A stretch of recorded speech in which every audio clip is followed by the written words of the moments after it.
अस्सलाम वालेकुम दोस्तों। प्रोग्राम चूंडियां च मैं हाँ ਤੁਹਾਡਾ ਮਜਮਾਨ ਹਕੀਮ ਅਹਿਮਦ ਨਈਮ ਅਰਸ਼ਦ। ਅੱਜ ਫੇਰ ਅਸੀਂ ਆਏ ਹਾਂ ਆਪਣੇ ਹਰ ਦਿਲ ਅਜ਼ੀਜ਼, ਆਪਣੇ ਪਿਆਰੇ, ਆਪਣੇ ਮੋਹਸਨ ਚਾਚਾ ਖੈਰਦੀਨ ਹੋਰਾਂ ਕੋਲ। अस्सलाम वालेकुम चाचा जी। वालेकुम अस्सलाम। पुत की हाल है?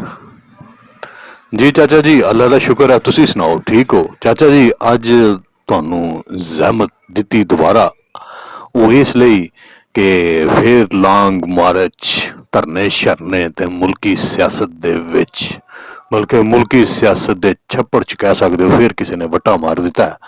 ते वट्टा मारन दे नाल जिहड़ियां लहरां बणियां ने उहदे चों तुहाडा की ख्याल है, ताजगी आवेगी या बो आएगी या बदबू आएगी? फुत गल असल च एह है, राती मैं बाबे फरीद दा कलाम पढ़दा पिया सी यार, एक शेर दे उत्ते आके मेरी मत वज गई, मैं सिर फड़ के बह गया। बाबे फरीद ने अज तो 8 साल पहले, 800 साल पहले की कह दिता पाकिस्तान दे बारे च शेर लिख छड़िया। उन्हें पता सी अज तो 800 साल बाद एक मुल्क होना ते ओदा ये हाल होना। मसलन की पढ़िया बाबा जी तुसां साडे सुनन वाले, साडे वेखण वाले जिहड़े ने उन्हां नूं शेर सुनाओ।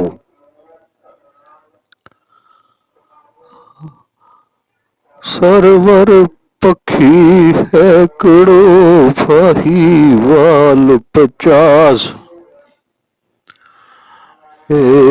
तन लहरी गड थिया,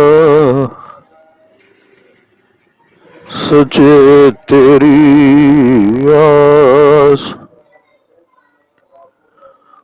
बाबा फरीद ने लिखा भी सरवर कहते ने नदी नू या तलाब नू।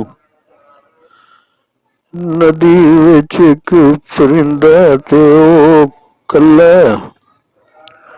ओदे आल दुआले 50 दे करीब शिकारी ने, ते ओ अपने रब नू कहंदा भी रब्बा मेरा जिस्म पानी दियां लहरां च फस चुका है, हुण तू ही बचा सकना। वाह वाह वाह वाह, वाकई बाबा जी अगर वेख्या जाए ते साडा मुल्क ਇਹ ਵੀ पानी ਦੀਆਂ तेज लहरां च फसे हुए परिंदे वांग है। ਇਹਦੇ आल दुआले भी शिकारी, किसी दे हथ च बंदूक है, कोई शेर ते बह के आ रहा, किसी दे कोई तीर फड़ के दौड़ रहा, किसी दे हथ च बल्ला। मसलन बेबाश शिकारी ने तेनों शिकार करने वास्ते दौड़ रहे ने, लहू पी रहे ने, लहू चूस रहे ने। हुण की बच गया इहदे च बाबा जी? बस फुट मैं वही दसिया ना भी हाय मेरे वतना, हाय तनू भी मेरे वांग राशा ही लैके बह गया। हाय राशा भी कई किस्मां दा, कदी किसी किस्म दा, कदी किसी किस्म दा। हाय हाय पुत डॉक्टर भी इस वतन दे राशे दा इलाज नहीं करदे, वक्ती तौर ते सुन सन करदे ने ते फिर चल सो चल। हाय की दसना हाल। हाय बाबा जी हुण यह जिहड़ा लॉन्ग मार्च शुरू होया है, ਇਹਦੇ ਬਾਰੇ ਤੁਸੀਂ ਕੀ ਆਖਦੇ ਹੋ? ਤੁਹਾਡੀ ਕੀ ਰਾਏ ਹੈ? ਤੁਸੀਂ ਆਪਣਾ ਇੱਕ ਉਮਰ ਹੋ ਗਈ ਹੈ ਤੁਹਾਡੀ, ਅਖਬਾਰ ਟੀਵੀ ਤਜਜ਼ੀਏ ਤੁਹਾਡਾ ਤਜਰਬਾ ਆ ਪੁੱਤ ਦੇ ਬਾਰੇ ਚ ਮੈਂ ਕੀ ਆਖਣਾ ਕੁਝ ਵੀ ਨਹੀਂ ਬਣਨਾ ਪੁੱਤ ਉਹੀ ਜੋ ਅੱਗੇ ਹੋਣ ਦਿਆਦਾ ਹੋਈ ਜਾਂਦਾ ਆਪਣੇ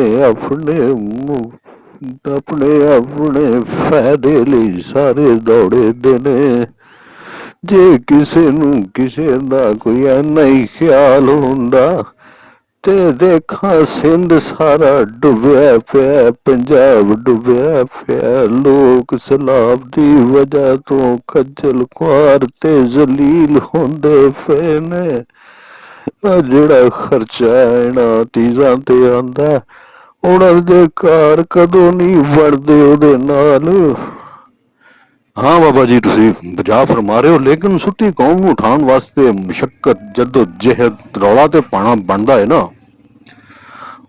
आहो पुत्त पर रोले दा कोई टाइम हुंदा है बेटाइमा रौला भी चंगा नहीं लगदा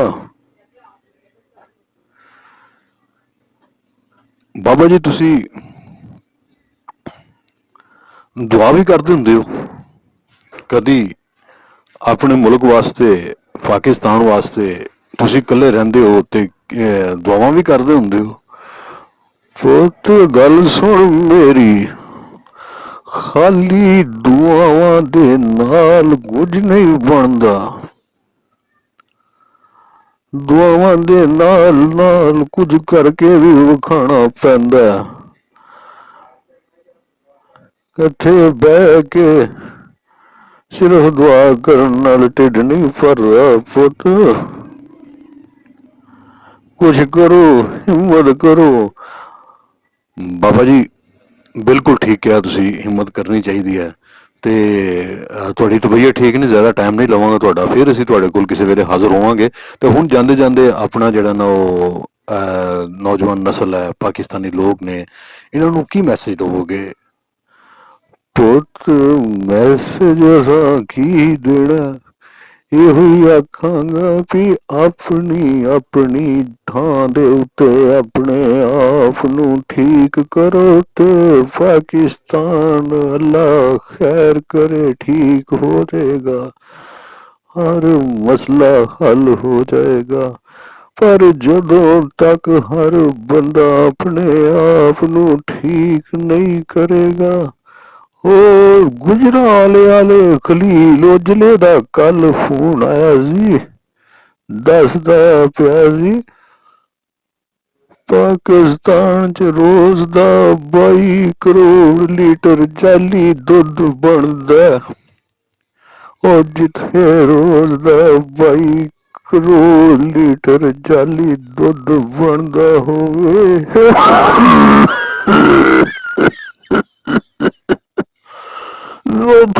की करेगा बंदा अच्छा बाबा जी अल्लाह साडे हाल ते रहम करे असी आप भी अपने हाल ते रहम करिए ते अपने आप नूं बदलण दी कोशिश करिए तुसीं बजा फरमा रहे हो हर बंदा जिथे है उथे अपने आप नूं बदलण दी कोशिश करे ते मुआशरा बनदा चंगा मुआशरा बनदा चंगा मुल्क बन सकदा ते इजाजत दिओ सानू ते अल्लाह करे लोग तुहाडीआं गल्लां सुन के उहदे ते अमल भी करन ते रब सच्चा तुहाडा साया साडे सिर ते कायम रखे बहुत शुक्रिया अल्लाह हाफिज़।